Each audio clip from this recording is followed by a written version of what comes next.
Welcome back to the Sports Source. This segment brought to you by Southeast Termite and Pest Control. Unless you have an emergency, Southeast Termite and Pest Control right now is making all of their service exterior only for the time being. That's about 80% of what they do anyway. Now, this week they had to help a family whose floor was being eaten away by termites. So there is emergency service indoors. But right now, get protection from termites, mosquitoes, and carpenter bees externally. They'll do that out in your yard, out and around the outside of your house.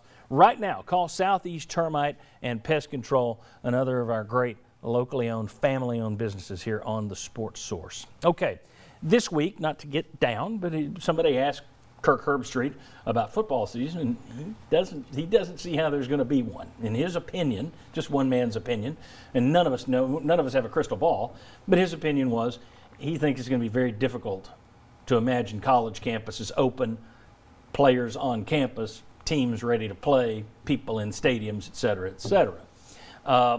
We'll get into emergency planning and that type of thing, but if you're Greg Sankey right now, you know he's thinking about this. But is he looking at this as, well, I'm going to sit back and we've got time, I'm just going to sit back and watch it? Do you think he's sitting there thinking, well, the NCAA is going to tell us what to do? Or do you think he's being an innovator and saying, guys, let's come up with some plans right now based on what we're going to do, to heck with everybody else? Where is this commissioner? Because I'll tell you, if it's Mike Slive, I'm thinking he's probably saying, what's our plan? And we'll worry about everybody else later. I don't know about Greg Sankey. Yeah, contingency plans. That's what it's all about. And certainly the NCAA is not going to tell anybody anything about that. I mean, there was a lot of grumbling about how the tournament and everything was handled, the communication. That's why you saw so much staggering. Sankey wasn't happy that they went ahead and canceled the June events. Yeah, there's not a good line of communication there. But it's all contingency plans because nobody knows what the next 3 months are going to look like. And for college football, you have the luxury of they probably don't need to make any real decisions until July. We're sitting here about to walk into April, but still, there's just so many variables that you gotta kind of wait and see how it goes. But yeah, contingency plans is kind of the key word at this point.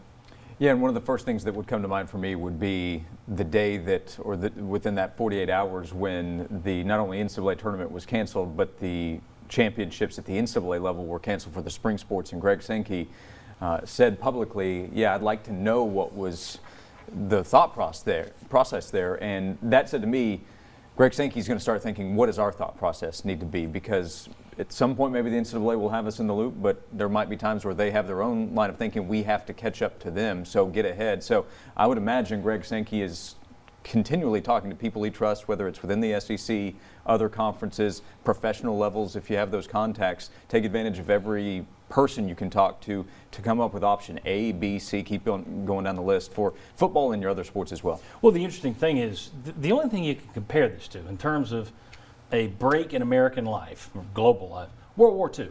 You have to go back that far, and you look at college football. Now, it wasn't as much of a business during World War II, but everyone was just kind of willy-nilly. Some schools fielded teams, some schools didn't. Some schools played a regular schedule, some schools played 3 games, some schools played 5 games. It was kind of willy-nilly, everybody did their own thing. And I'm not so sure that it might not be the same type thing moving forward. I mean, you're seeing that state to state, county to county right now, just with the way they're handling these shutdowns and stay-at-home orders. Places are different all over. Yeah, so I'm not sure, I don't know that a one-size-fits-all solution is going to work here. I think college football isn't big in New York City, but let's say NYU had a big football program.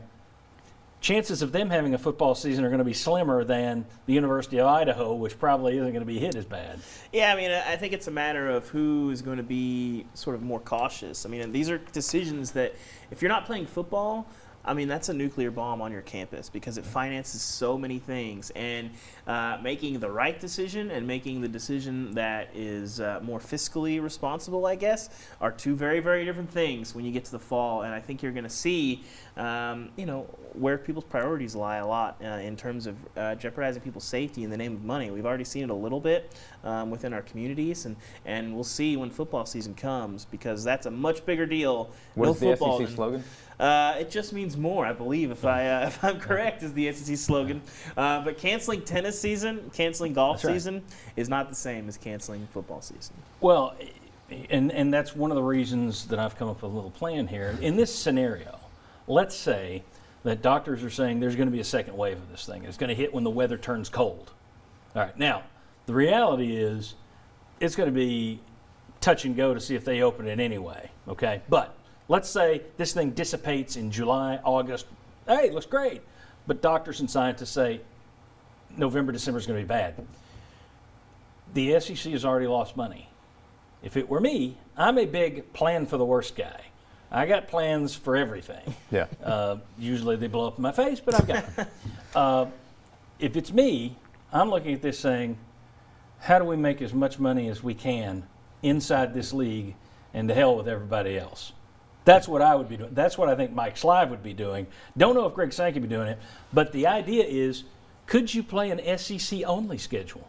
Could you doctor the football schedule, dump the non-conference, and make it work to have SEC only, even if you're just trying to get everything in by October? Just a shortened schedule to where you've got the money all in yourself, all in your pocket. We'll discuss that. I'll show you how it can be done next. That's next on the Sports Source.